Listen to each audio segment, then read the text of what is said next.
All right. So we all know Greece, right? Is anyone who doesn't? Let's see.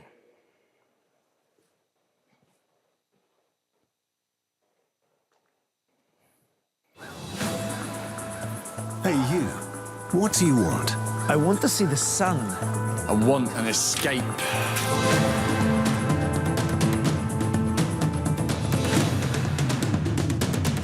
You there? An office with a beach view. I want a natural town.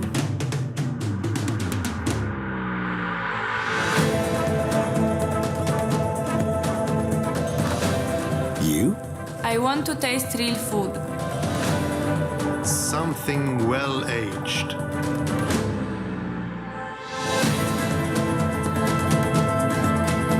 And you? I want to relax. I want peace.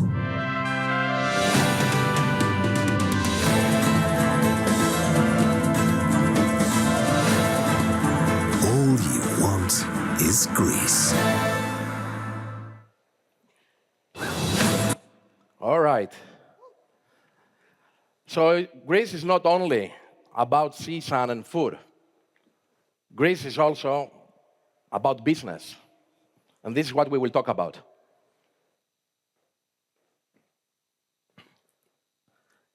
So, if this would work, I come from a 24-year entrepreneurial career, and I have built an ecosystem of businesses providing different services in a one-stop shop spot. And this gathered a lot of experience, has gathered a lot of export experience. We are already there. So what do we understood by having the cornerstone with Generation Y on digital transformation? Let's see Greece outlook. So Greece is approximately 11 million people, and we live a lot because of the good food, obviously. 16th largest economy in EU, a high-income economy with a 240 billion GDP. The economy is actually bouncing back from the crisis, and it's going really, really well. Unemployment is down, inflation is being fixed. In the same time, we show resilience. We see all sectors right now booming. We can see that from the smallest business to the biggest, there is a lot of business right now.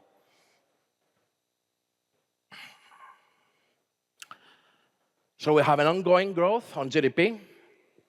We are going well with an inflation. We are going very well with the RRF. A lot of money are going to be thrown into the market, into the real economy. And this means that the innovation, sustainability, the efficiency, and the productivity will go high. Here you can see some graphs regarding how the economy is going right now. So it's becoming the place to invest. The three drivers right now, it's tourism, obviously, private consumption, and investments. We have some of the highest foreign and domestic investments right now happening in the market. And it's interesting for a lot of reasons, because this is getting bigger and bigger, and you can see it on all the macroeconomics. We gained our investment grade, so all the funds from abroad are also coming to invest in Greece. It doesn't want to work to cooperate. So, how about here? We can see that the banks right now have a 220 billion euro deposits, while the loans are only about 110 billion. This means really a banking sector that is healthy. And you can see on the digital side that we have 5 million mobile banking users, plus 3.8 million desktop users, and 90% of the transactions in Greece are digital. In the same time, everything is shifting. Digital banks, EU wants to unify all the banking systems, all the transactions to be instant. You can see that the generative AI will help the banks to know how good you are in order to organize what would be the interest for you. So everything is changing in the banking sector as well. A lot of M&As You can see in all sectors, mergers and acquisitions are in the top high. And we can see some of the biggest that happened. For example, with Enel in Romania, PPC actually did the investment, Mytilineos in the Westbridge renewable energy, and banks, of course. So here are some of the top industries. Each industry has its own characteristics, obviously. So shipping, tourism, energy, construction, real estate. The interesting thing is that everything is going well. So you can understand how everything works. Why is shipping important? Because we carry all the merchants. Why is tourism? Because you import money. Why is energy? We also the crisis with the energy. It's what powers everything to move. Regarding Albania, we are the top foreign investor, the third in Bulgaria, top 3 in Romania and Serbia, and we're the top trader with North Macedonia. So we are moving the economy of the area. And this gives an outlook regarding the Greek economy right now. How about the digital? Digital has 8.7 million users. This means that almost all Greece is online right now. And of course, they are in social, and of course, they are mobile. This is an interesting graph for 2 reasons. That they are not just online. Greeks are actually buying and using the internet really, really well. Especially after COVID, they got trained. So now it's a habit to go online, buy online, search online, do everything online. And also in the social media. The time that they spend in a daily basis is 2 hours. So it's the right place to advertise your products or to find new connections, B2B or B2C. And if you see the main reason for using social media, you will see that finding inspiration or finding products to purchase is actually almost more than 1/3 being there for that reason.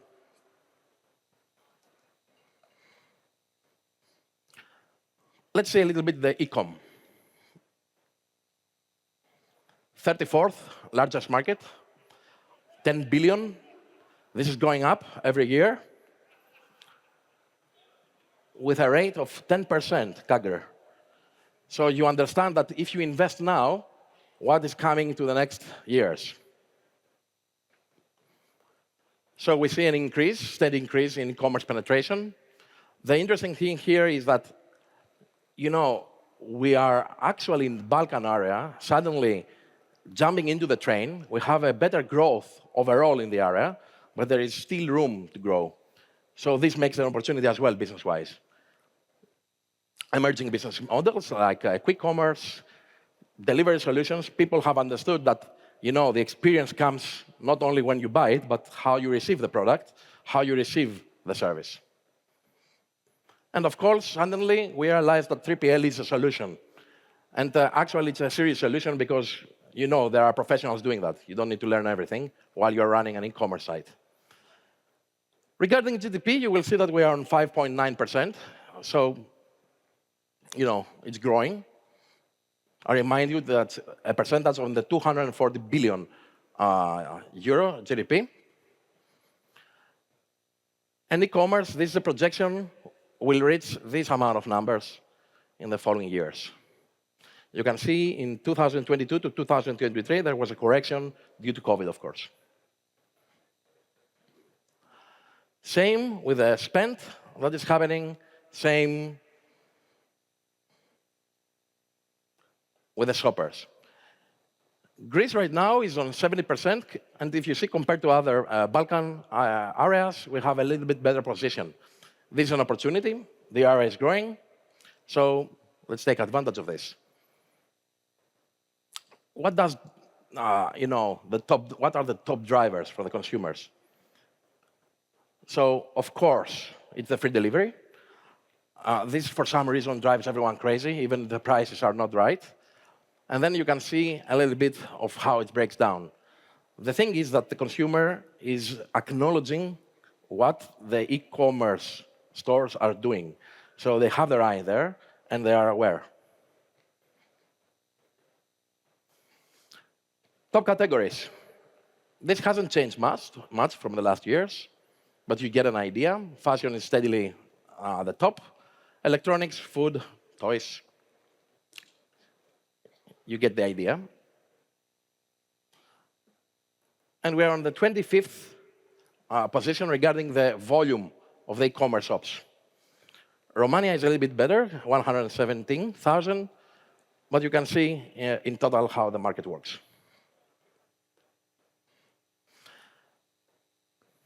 Now, this is how they buy. The interesting here is that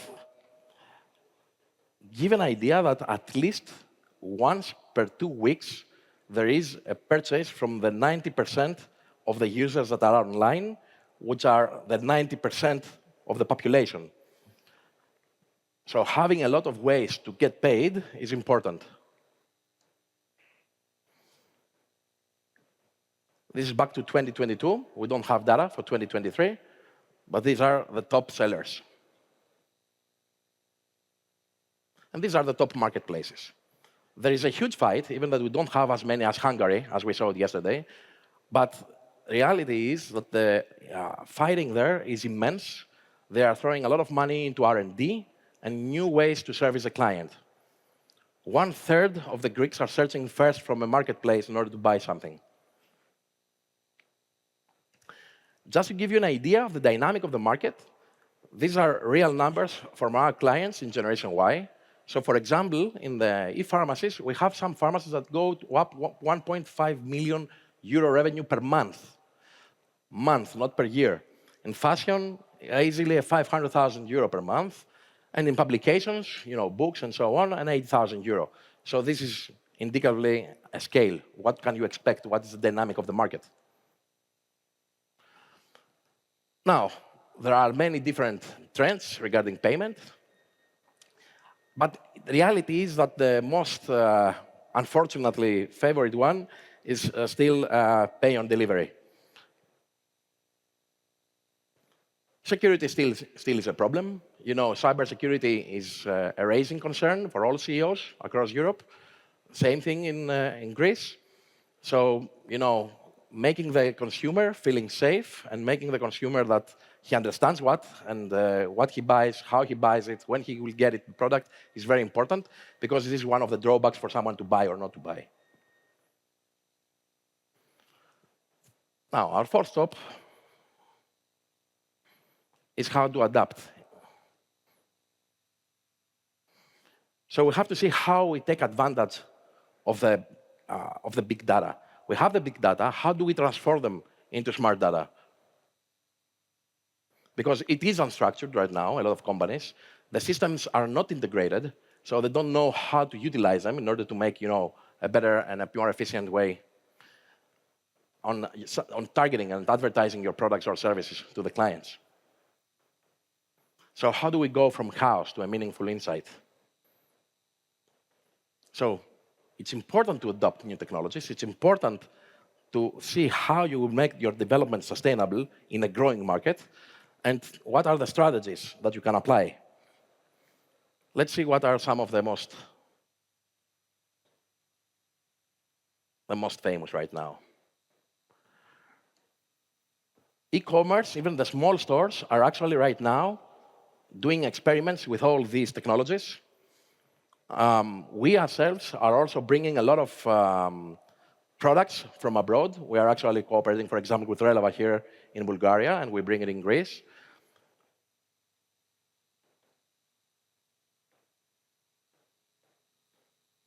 But one of the biggest is AI-powered personalization. Because the consumer, actually Visa, I think, did a research, and they asked, are you okay to get advertisements that are personalized? 97% said yes, and 99% of the millennials or younger said, I would give even more data in order to have even more personalized advertisements. Voice-powered shopping is also a big thing for some reason.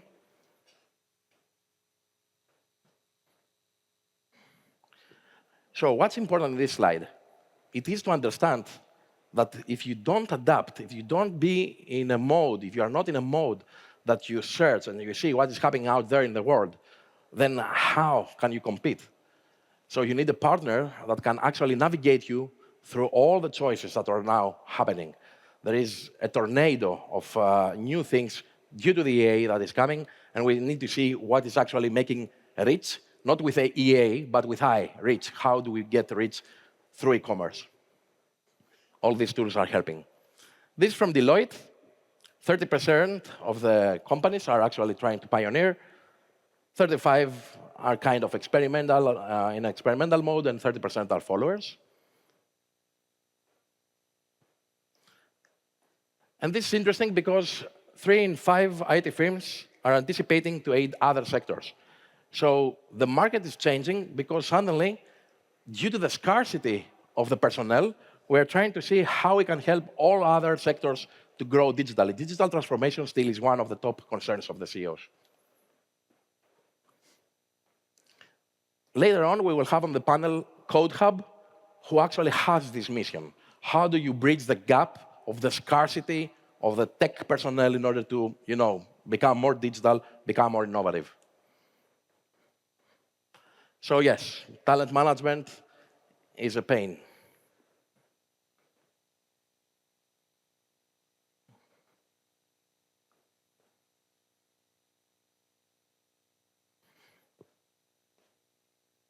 I'm happy to say that the market has understood that logistics is a very important integrated part of e-commerce.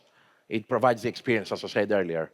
And now, a lot of investments are happening. You can see that the trends have robotics coming in, advanced analytics. Everything is getting smarter and smarter. And there are companies that do warehousing and transportation. In Greece, most of the companies do both. I'm happy to say that we have also here Orbistream from Orfeas Beinoglu. We will talk also in the panel in a little bit, who is actually the industry leader in Greece, and not only in the area. Now, the lack of infrastructure still is a problem, because how can you transfer fast and efficiently, if you don't have good roads, good ports, airports? I have to say that we are lacking this. Why? We have 54% of the population saying they're happy with their couriers, with last mile services. And as I said, we are lucky because the country is actually investing, if this would work, into modernizing, airports, roads. There are a lot of heavy investments happening right now in Greece. Not only from the public sector, but also from the private sector. As I said, Orfeas Beinoglu employees are more than 2,500, a lot of capacity there, and they are streamlining the operation. In Sofia, in Romania, and of course in Greece, there are hubs, and everything becomes faster, more automated. We go into a new era. So we have a seamless integrated platform.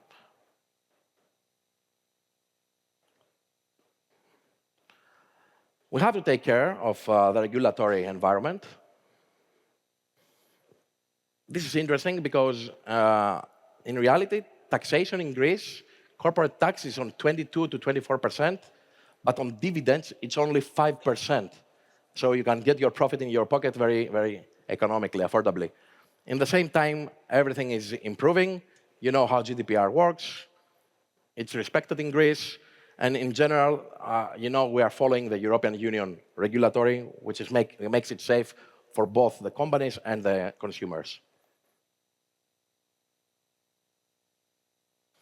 Now, there are a lot of, we have a pro-business government, so a lot of initiatives that are actually helping digital. Just to give you an idea, the government digitized everything, so you can get your license, you can get everything is now digital. You just send an SMS, you put your code, you get your papers. No more lines, no more tiring, boring, money-consuming public sector. And a lot of programs are coming. If I recall correctly, over 8 million distinct citizens have utilized gov.gr service, so the whole population is going digital. This is training the population how to trust and work digitally. So it's another incentive to invest in Greece. So what's the destination?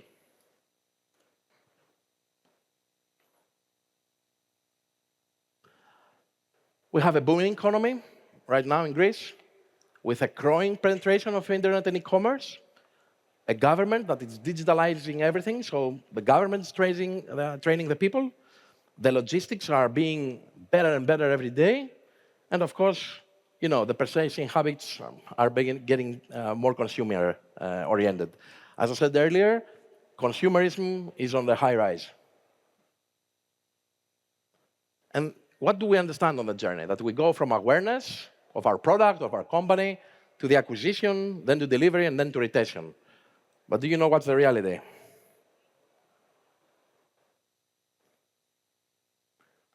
It's not about enhancing, but it's essential, the customer journey.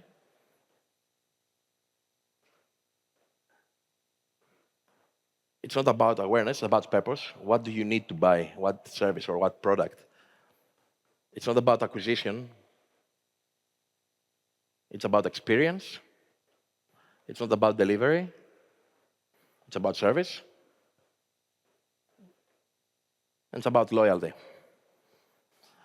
So I hope I have helped by giving an idea of the landscape. And I want to invite you to see how we can cross-border do business, how you can invest actually in Greece, how you can grow your stores and your business working on Greece with Greece. And we are here to help you on that. Now, I would like to invite 3 people. One is Gerasimos Marakis from Orfei in Oglu, who is the e-commerce C-level specialist and warehouses. He will say everything here. Ioannis Nikolakopoulos, who is the CEO, co-CEO of Code Hub, will talk about talent retention. And Chrysa Faki, who is on Generation Y, the head of business development. Thank you, and let's enjoy a little bit the panel.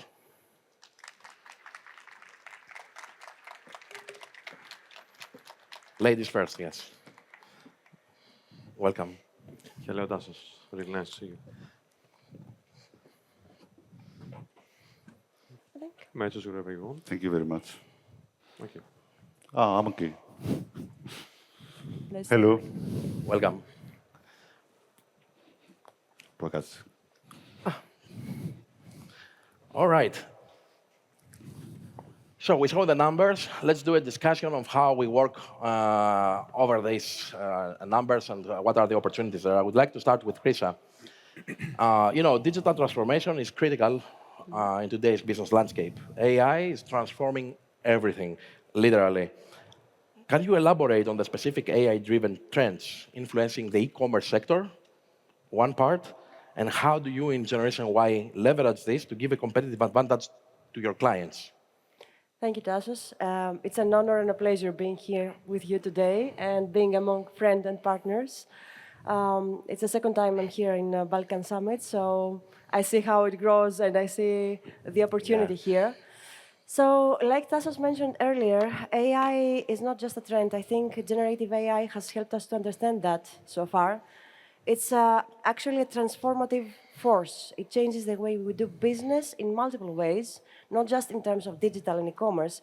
Digital and e-commerce is the easy way for us to understand why this is happening, because we have a lot of data, we have a lot of tools to use in our everyday lives. So it's more obvious there, but it's a part of changing the way we do business in general. So in terms of e-commerce, let's say we have 3 pillars. The first one is, and always has been, personalization. It's not just about personalization anymore. We do hyper-personalization. We have vast amount of data in our hands, and we have the quantum computing here helping us correlate this data and analyze behaviors and help us provide even more targeted recommendations, even more targeted approaches in our campaigns, and helping our clients grow their sales and their profitability on that aspect. The second one in my mind is actually the customer experience, because AI also helps us improve customer experience through chatbots, through virtual assistants. It's an evolving process of helping our clients evolve their relationship with their client as well. So we build client-centric approaches on that term. And the last one, and more important, I believe, is predictive analytics. We have so many data, we still don't know what to do with them, actually. We're still trying to find our way around big data and turn them to smart data and meaningful insights, as you mentioned.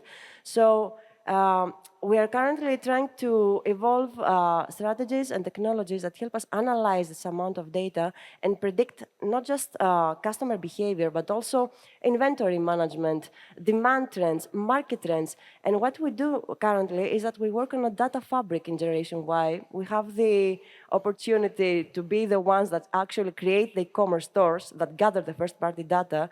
And we also have the ability to employ marketing strategies that utilize this data. So what we do is that we build a data fabric around this data that we gather that will help us even better forecast with a better high accuracy how the inventory is going, how the customer demand is changing. And so we are helping them create strategies around that that optimize supply chain and inventory management. It's all about sales in the end of the day. Yes. Thank you.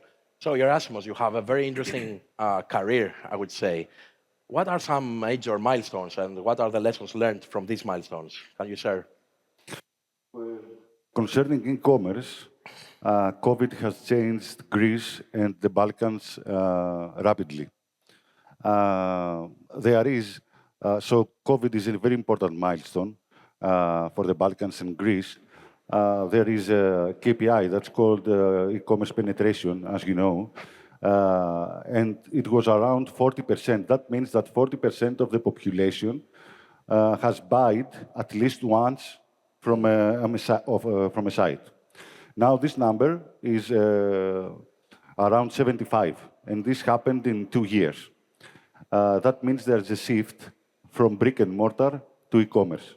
But the real challenge is to set up an omni-channel experience. It's the consumer feeling like he has the same service as he has in a physical store. He has the same potential concerning payment, concerning terms of delivery, concerning speed.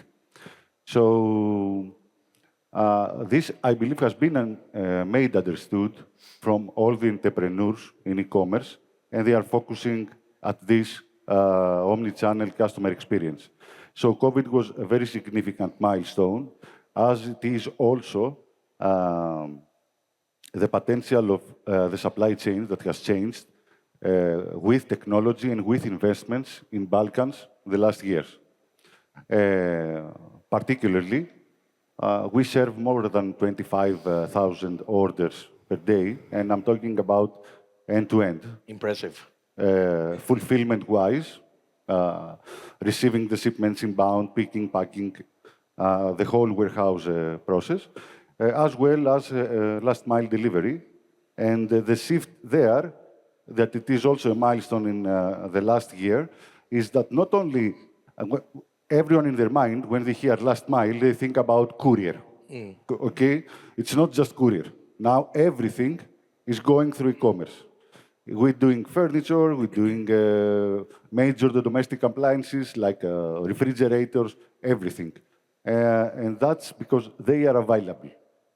The market journey and the customer journey visits sites more. So both investments in technology are very important milestones that have been very updated the last years. Fantastic. Ioannis, you are third. And, you know, the more technology coming up front, the more the human factor plays a critical role. So all these things that Gerasimos and Chrysa said can happen. How do you help your clients? Because I know you are the industry leader in the area, and you train some of the biggest companies, like, if I can name some, like pharmaceuticals, okay, I will not name, I will not do advertisement, but, you know, pharmaceuticals, like tech companies, yes, I know. And the question is, how do you help them bridge the gap from the scarcity that the technology sector has, you know, to bring them up to date with the digital transformation needs that exist here? Of course. First of all, thank you, Tassos, for the invitation also, and for being here among our friends and joining at such an interesting event. It's amazing. So actually, you brought a quite interesting topic into the discussion, the reference to the human factor. So as you said, everybody right now and all the companies are facing digital transformation needs and aspects, and they have embarked on a relevant trip From our side, CodeHub, but overall, we feel that the main factor at this point is the human capital. That's why we invest so much in human capital strategies. And we have identified several aspects that this can help and can become, the leading factor that will eventually help companies achieve their business goals. Having said that, right now all the companies are struggling finding the appropriate talent. So recruitment aspect is a quite interesting topic, and everybody trying to find people dealing with technology. From our side, we are really focusing on that, and apart from that, of course, retaining the talent is quite an important aspect. It's much more expensive to find new talent rather than keeping the ones that you are having and helping them thrive, achieve their goals, as well as meet the business targets that exist in the companies.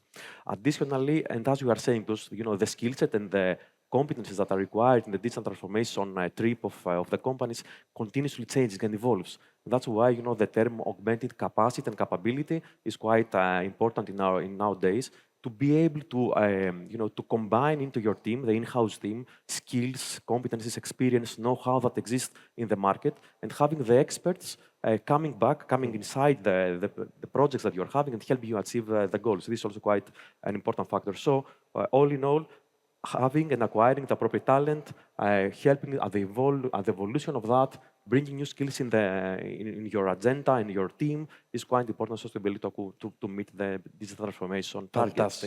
Fantastic. I have a very good question. Excuse me. Please. After all, e-commerce is heavily based on technology and IT.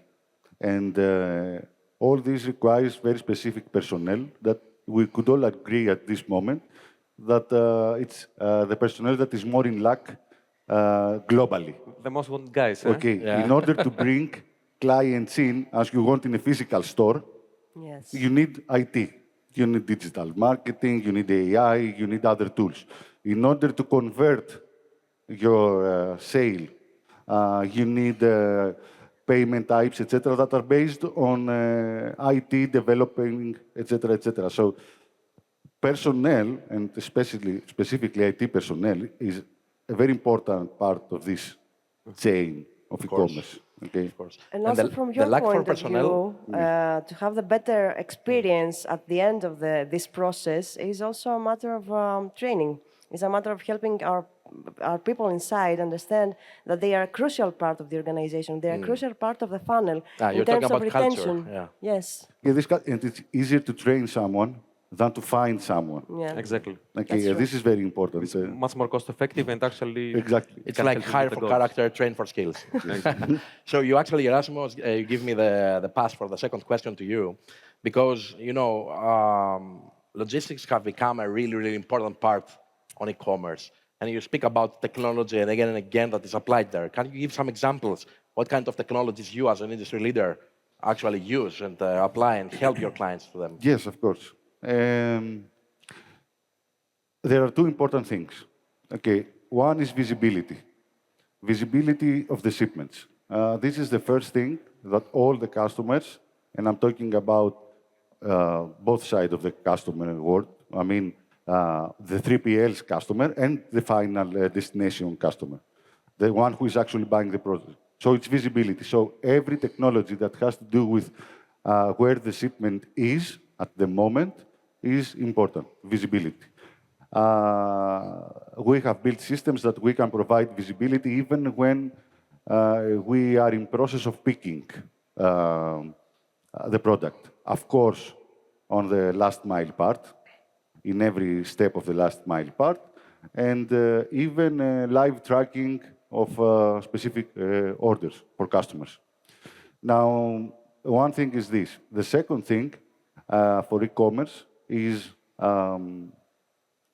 to provide, besides visibility to your customer, also important metrics concerning the performance of, let's say, his products or his supply chain until final destination. For example, we can provide NPS. NPS during delivery. It's basically being the last step, the last mile of delivery. It's where the customer has the whole picture if he's satisfied or not. So getting the metric of NPS at the end of the delivery is very important, and it's very important of being able to provide such reports to your customers. Also, Of course, you can provide if you can't measure it, you can't improve it. So you of give course, the, whenever you can measure, you can improve it. Secondly, is productivity that has to do with cost, and also things about which are the items that sells most, what is the turnaround for this, what is, let's say, the geo sector, the geographical combination of products and buyers. All these are insights of big data that can be provided through a warehouse system that has the right tools. So I believe that these are the most important. Fantastic. I want to make you answer a hard question. In my opinion, it's hard. You know, I travel a lot. I'm in a lot of world-class boards. I'm honored to be there. So lately, in the last year, I saw in the United States, in Silicon Valley, a lot of programmers being fired. And this affected me, for example, in a company that I'm in the board in Poland, because we were building software for healthcare companies to connect the software with IoT. And suddenly, they could actually, in the States, find developers cheaper, from $130,000 to $70,000, and started creating in-house teams. Why do we ask you? I want you to share with us, what do you foresee, because of the AI and how the market is shifting, you know, regarding the developers and the skills needed there? Is it a threat that is coming, or it will just, the profession transform and you will have to upskill them somewhere else? What's your insight in this? Exactly. Actually, Tasso, you're mentioning a quite important and interesting topic. So if we follow, you are discussing about actually the AI trip that's happening and is accelerating during the last 1 year and a half or something like that. So if we follow this trip, it's actually a threat, but as well as an opportunity itself. So if we see what has happened from the end of 2022, when we were having the first publicly available versions of generative AI and ChatGPT and all these aspects, we have seen an enormous investment by companies. So within 2023, I feel that we exceeded the 50 billion of USD dollars of investment that took place in the AI field. And at the same time, we have seen companies, as you have said, more than 200,000 layoffs that took place. So the AI trip is indeed a trip of opportunity and threat. And in regards to the human capital, as we said before, it actually brings into play the change, a quite big change that will take place in even the job descriptions themselves. So based on the surveys, there is a quite increasingly percentage that the job descriptions will change. So yes, programming skills and several other aspects will be something like a commodity as we go, because we're having so much help by the AI tools. But of course, we need to change aspects. So other things are going to be included. For example, prompt engineering. And I'm not referring right now to prompt engineering as a hard skill, but as a soft skill. I need to be able to interact with the machine, to be explicit, specific, to be able to... You know what they say? They say it everywhere, like it's the AI will not replace the workforce, but the people who know how to use AI will replace the workforce. Yes. Exactly. Yeah. And you know, all these aspects will heavily affect what's happening. So continuous learning and development, being able to unlearn, relearn, you know, face the new challenge, and as we said, being effective with the communication of the machines, know AI tools, all those will be incorporated actually in the next generation job descriptions that will take place during the next year. So it's not like far ahead. Yes. That's a very nice point. We actually have to unlearn everything we knew so far. The way we worked in terms of digital and technology, we have to unlearn it every day and relearn new things. It's a way of changing the way we work every day. And that's amazing. That's a huge opportunity, actually. It's not a threat from my point of view, because we have so many things to do, so many things to learn. I believe the next 2 years in terms of digital and e-commerce will be something tremendous. It will be the next revolution ever since the early 2000s. And you need a good market in order to be able to grow and bloom. And you give me the pass again for the next question. So, you know, a lot of tools are out there and a lot of changes are happening. How do you scrutinize to find the best solutions? And how do you consult your clients in order, you know, to choose the program, the product, the technology that will be not obsolete, invest a lot of money into 2 years to be obsolete? How do you navigate your clients through this? So we operate in a global market.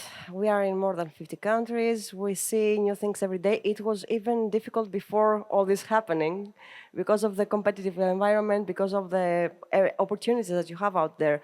So how you build this connection that you mentioned, how you guide your clients in a right way for them to achieve their objectives. For us, it's a matter of, let's say, three things. The first one is that we have to understand the market. We do a lot of market research, we do a lot of evaluation before even guiding someone to go in a new market. So this was always our process, gathering the data and help them navigate through the different competitive landscape, the different opportunities that are out there. The next one is that and the most important, I believe, for the company that I work for Generation Y, is that we build a real connection with our customers. We have an open communication, a transparent communication. We try to understand actually what their business needs are, not their digital or technology needs. It's all about business. It's business goals here. So we understand this, we analyze this, we go in depth in their market demands, in their own goals, and help them understand what they need and help them create the process, create the strategy for them to go out there.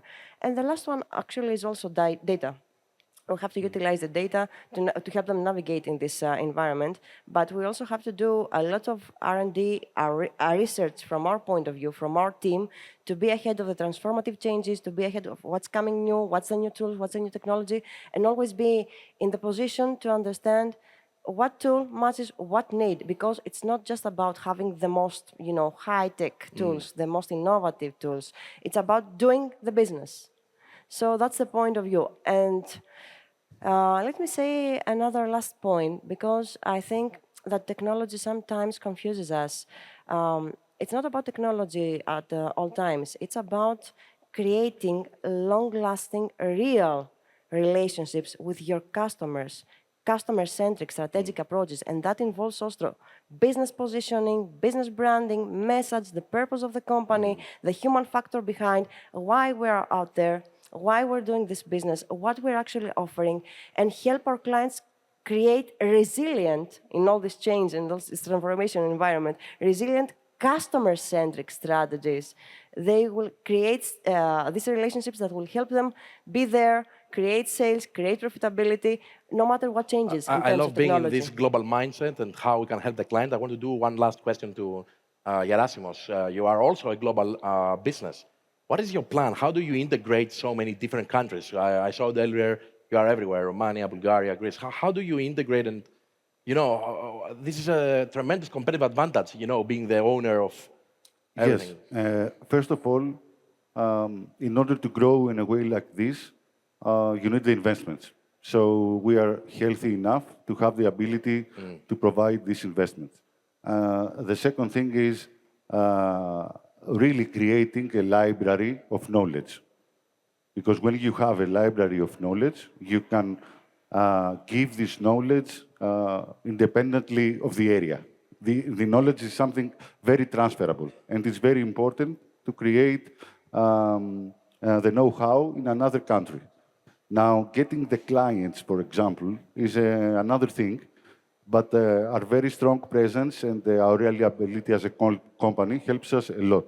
Also, we have to understand that Greece and Balkans are on the way for something that is going to happen, and it's happening already. Getting goods from China, and these will not go to Rotterdam. There will be a shift. Many containers, many items will not go directly to Rotterdam and then to the rest of Greece. They will go to Piraeus port or Salonika port. They will go through Balkans, and they will reach up to Germany, let's say, because this is more efficient, less costly, and faster. This is a huge opportunity for Balkans, because all these goods will be transferred through Balkans. Yeah.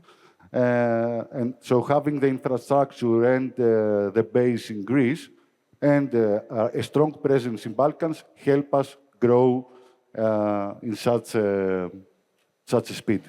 Very interesting. I just wanted to say one thing, if you allow me. At the end, I believe that e-commerce has it's a simple strategy, for example, commercial-wise, availability, payment options, and sales, sales, sales. Okay, and then operationally wise, okay, it's speed, delivery, and all this that in one word you call reliability. It's deliver what you promise. You can promise that you will deliver in 10 days. Okay, it's not a good lead time, let's say, for example, but if you deliver in 10 days, you are reliable. And then the customer knows what to expect. So independently of the speed, that it is very important, of course, in competitive roles mostly, the basic thing is reliability. So I believe this is like the 4 or 5 words that have to do with e-commerce. Thank you very much. I think with this we have concluded. We have all the supply chain here, awareness, bringing the acquisition, bringing the client, then keeping the client happy, and someone to train all these people in order to be able to do it. How to do Thank you this. very much for your time, people. Thank you. Thank you. Thank you so much.